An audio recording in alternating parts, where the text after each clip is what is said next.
खुदा रब वाहिगुरु की भक्ति इबादत करके मनुष्य आवागमन से आजाद हो सकता है। जीते जी गम, दुख, दर्द, चिंता, रोग मिटा सकता है और मरणोपरांत आवागमन का चक्कर खत्म कर सकता है। ऐसा शरीर भगवान ने बनाया और ऐसे शरीर में इंसान रूपी जो जीवात्मा आई है, अगर वो मालिक की भक्ति नहीं करती, मालिक का नाम नहीं लेती, तो उसमें और पशुओं में कोई अंतर नहीं रह जाता। खाना पीना, बच्चे पैदा करना, घर बनाना, ये सब पशुओं के कार्य हैं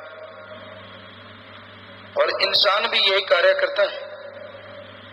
इसमें कुछ गलत नहीं, लेकिन गलत तब है जब भी वो कार्य करना चाहिए वो कार्य इंसान नहीं करता है। और वो कार्य हमारे सभी धर्मों में लिखा हुआ है। ईश्वर का नाम जपना, प्रभु के नाम का सुमिरन करना। जब तक इंसान प्रभु के नाम का सुमिरन नहीं करेगा, मालिक की भक्ति इबादत नहीं करेगा, तब तक आवागमन का चक्कर खत्म नहीं होगा, दुख दर्द मुसीबतों से छुटकारा नहीं मिलेगा और इंसान गमगीन रहेगा, दुखी रहेगा, परेशान रहेगा। तो आप अपने अंतःकरण में देखो, आपके अंदर जो कमियां हैं, सुमरन के द्वारा, भक्ति के द्वारा उसे निकालो। उस ओंकार की भक्ति जिसने ब्रह्मा जी, विष्णु जी, महेश जी को खुद बनाया, वो ओंकार जो सुप्रीम पावर है, सबसे बड़ी शक्ति है, जिसकी भक्ति देव महादेव सब करते हैं, जिसकी समाधि में देव महादेव सब बैठते हैं, उसकी भक्ति के लिए आपको मनुष्य जन्म मिला है और आपकी भक्ति 100% सफल है। क्योंकि मृत्यु लोक में रह के जो उस ओंकार की भक्ति करेगा, जीते जी गम दुख दर्द चिंताएं मिट जाएंगी, जन्मों जन्मों के पाप कर्मों का नाश होगा और मरणोपरांत जन्म मरण से मुक्ति, मोक्ष जरूर मिलेगा। आप प्रभु के नाम का सुमरन जैसे जैसे करते जाएंगे, आप मालिक के नाम का सुमरन जैसे जैसे करते जाएंगे, वैसे वैसे आपके अंतःकरण की मैल साफ होती जाएगी। शीशे पे धूल मिट्टी लग जाए तो अक्स सही नजर नहीं आता, चेहरा सही नजर नहीं आता, पर उसको सही ढंग से साफ किया जाए, सही तरीके से साफ किया जाए तो बिल्कुल साफ साफ जैसा आपका चेहरा है वैसा नजर आने लगता है। उसी तरह दिलो दिमाग के शीशे को प्रभु के नाम के द्वारा साफ करो।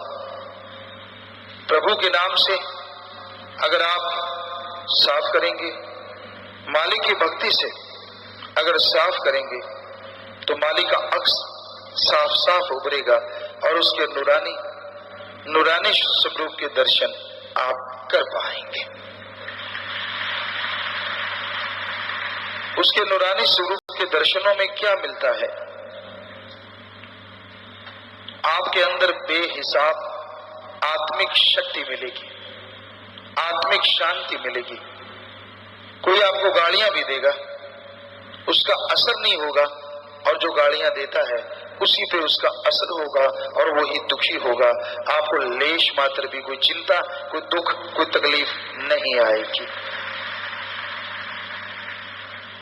पर यह संभव है जब मालिक के नूरी स्वरूप के दर्शन हो तब, या सुमरन के द्वारा आप अपने आत्म बल को बुलंदियों पे ले जाएं तब। सुमरन कभी ना छोड़ो, लेटे लेटे सही, 2 मिनट सही, 10 मिनट, 15 मिनट, 20 मिनट, जितना आप कर पाओ सुबह शाम दिन में करते रहो। वो आपके लिए संजीवनी है जो आपकी मरी हुई आत्मा को जिंदा करती है, जो आत्मा परमात्मा की दूरी को खत्म करती है। और जैसे ही भगवान के दर्शन होते हैं, वो सपने में हो, प्रत्यक्ष में हो, यकीन मानिए उसमें जो परमानंद आता है उसको लिखने बोलने के लिए अल्फाज कम पड़ जाते हैं। तो आपको नाम का स्मरण करना चाहिए, ईश्वर के नाम की भक्ति करनी चाहिए। उस पर कोई मोल नहीं लगता, कोई पैसा नहीं लगता, कोई चढ़ावा नहीं देना पड़ता। आप अनमोल नाम बिन मोल के संत पीर फकीरों की सत्संग में से ले सकते हैं। फिर जैसे जैसे जाप करेंगे, जैसे जैसे भक्ति करेंगे, वो अनमोल नाम फलेगा फूलेगा और आपको मालिक की बेइंतहा खुशियों से मिला देगा। आप रोटी खाते हैं, रोटी खाने में भी जोर आता है। पहले कौर तोड़नी पड़ती है, फिर लगावन, सब्जी, साग, भाजी उससे लगानी पड़ती है, फिर मुंह में डालनी पड़ती है, फिर चबाना पड़ता है, फिर आंतड़ियां उसको हजम करती हैं, तब जाके ताकत मिलती है। ईश्वर के नाम के लिए ना कुछ तोड़ना है, ना कुछ लगाना है। दिमाग में ईश्वर का नाम सेट कर लो, ख्यालों से या जीभा से अभ्यास करते रहो। जितना करते रहोगे, खाने का आपको ताकत मिले न मिले, पर हम आपको गारंटी देते हैं इस कलयुग में राम नाम की ताकत आपको जरूर मिलेगी। जितना भी आप सुमरण कर लेंगे, जितनी भी आप भक्ति कर लेंगे, उसका फल तो लाजमी मिलेगा। वो कभी खाली नहीं जाता। बस दीनता रखो, नम्रता रखो, अहंकार ना आने पाए, क्योंकि अहंकार को मार है, खुद ही नहीं बढ़नी चाहिए। ओम हरि ईश्वर अल्लाह गॉड राम को पाना है तो अपनी बुराइयों को मिटाना है। सुमरन, भक्ति, इबादत करो, दीनता नम्रता से आगे बढ़ो।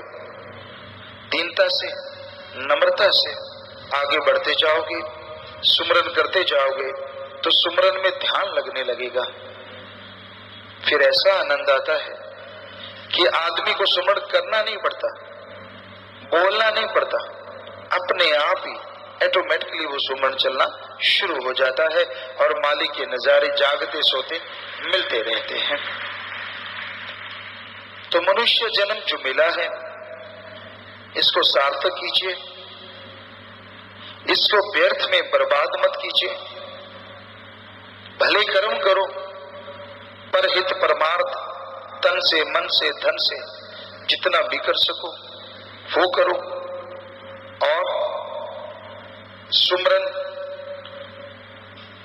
और मालिक से मालिक की औलाद का भला मांगते रहो। सुमरन करने में तकलीफ क्या है? कोई तकलीफ नहीं है। आप खाली होते हुए भी उसका नाम नहीं लेना चाहते, समय होते हुए भी उसे नहीं देना चाहते, इसलिए आपका समय बर्बाद होता है, इसलिए आप दुखी होते हैं, परेशान होते हैं। तो अपने अंदर की बुराइयों को, अपने उन विचारों को जिनकी वजह से आप दुखी हैं, अगर मिटाना चाहते हो, सेवा और सुमरन करो, वो विचार मिट जाएंगे। और जैसे ही वो बुरे विचार खत्म होंगे, नेक विचार प्रकट होंगे, नेक विचार बढ़ते जाएंगे। और जैसे जैसे अपगुणों का नाश, गुण बढ़ते जाएंगे, आप गुणवान बनते जाएंगे और दोनों जहां की खुशियों के हकदार बनते जाएंगे। समाज में भी लोग आपकी इज्जत करेंगे और अगले जहान में आपकी जय जयकार होगी, आत्मा आजाद होगी, मालिक की गोद में जा विराजेगी। तो इसलिए भाई, दोनों जहां की खुशियां मिलती हैं अगर इंसान संतों की, पीर फकीरों के वचनों पे अमल करे। वचन मानना है, वचनों पे चलना है। और संत कोई ऐसा वचन नहीं कहते जो ना माना जाए। अगर आपको लगता है कि कोई ऐसी बात है आप तो नहीं मान पाएंगे, तो सुमरण कीजिए। सुमरण आपको आत्मबल देगा, आत्मिक शक्ति देगा, जिसके द्वारा आप सब पीर फकीर के वचनों को मानना शुरू कर देंगे और बहुत सुख में जीवन बिताएंगे, आनंद से जीवन बिताएंगे।